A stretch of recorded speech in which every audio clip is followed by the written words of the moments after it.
Fala pessoal, vamos falar desse empate que abriu a rodada, São Paulo e Grêmio no Morumbi, 0-0.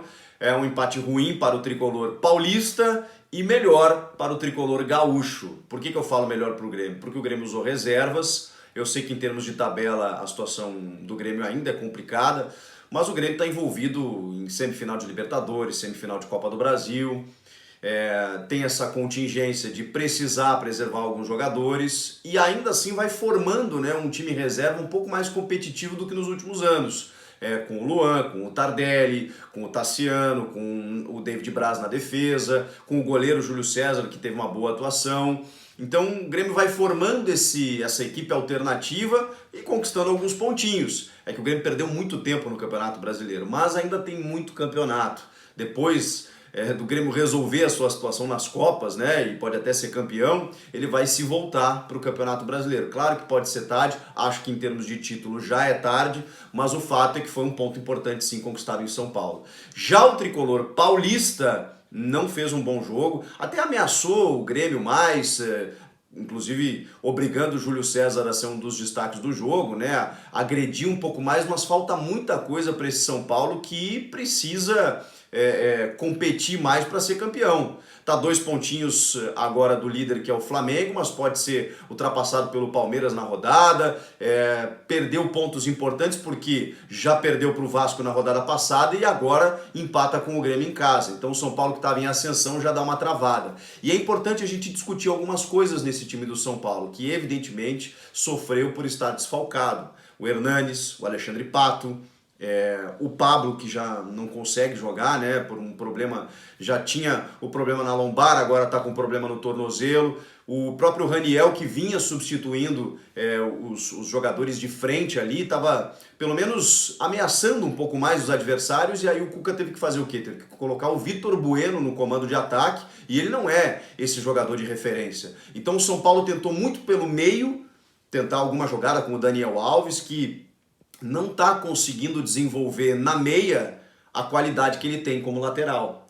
É interessante isso, né? Porque o Daniel Alves, tanto na seleção como nos times que joga, sendo um lateral direito, ele tem uma qualidade tão grande que ele, por vezes, se torna o armador do time. E aí se cria aquela ilusão de que ele fosse ser um meia com a mesma qualidade. Talvez não, talvez o São Paulo tenha errado nessa avaliação. Foi um jogo mal que ele fez, mas só para a gente colocar que o Daniel é o melhor lateral direito do mundo, talvez, e o São Paulo está tentando ele na meia pela qualidade que ele tem. O Juan Fran, por exemplo, que jogou na lateral, não fez um bom jogo. Então, quem sabe o Daniel na lateral poderia render mais. Eu não entendo por que o Cuca acaba abrindo mão do Igor Gomes, que fez na reta final ali do Campeonato Paulista, por exemplo, fez grandes partidas, depois ele foi arquivado no São Paulo. Não ganha opções mesmo com tantos desfalques. O Lisieiro, que voltou de lesão, a gente sabe que é um bom jogador, mas ainda não consegue render o esperado. O Antony, eu acho que precisa de uma paciência com o Antony aí. Eu queria até ouvir o torcedor São Paulino, ele saiu vaiado. Claro que errou na expulsão, mas eu ainda vejo ele com muita qualidade, um jogador que tenta, um ponteiro, né, um extrema que vai na jogada individual. Pode não ter feito um bom jogo, até fez um chute que obrigou o Júlio César a fazer uma boa defesa, mas o Antony obviamente vai oscilar, é um moleque ainda, veio da base, disputou a Copinha, gente. Disputou a Copinha esse ano. Então é natural que ele demore para maturar nesse time do São Paulo. E o São Paulo está numa transição. E eu entendo a indignação, porque foi um jogo em casa, foi um jogo para 47 mil pessoas. O São Paulo, que estava buscando aí uma liderança, ainda é terceiro colocado, ainda tem muito campeonato, está disputando só o Campeonato Brasileiro.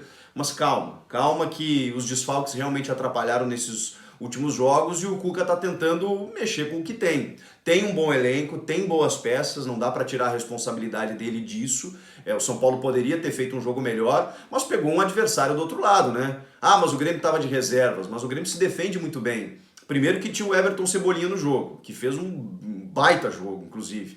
Ele comanda as ações, ele tá num momento espetacular, ele apavora as defesas adversárias, como fez hoje com o São Paulo. E o Grêmio tem jogadores muito promissores ali no meio.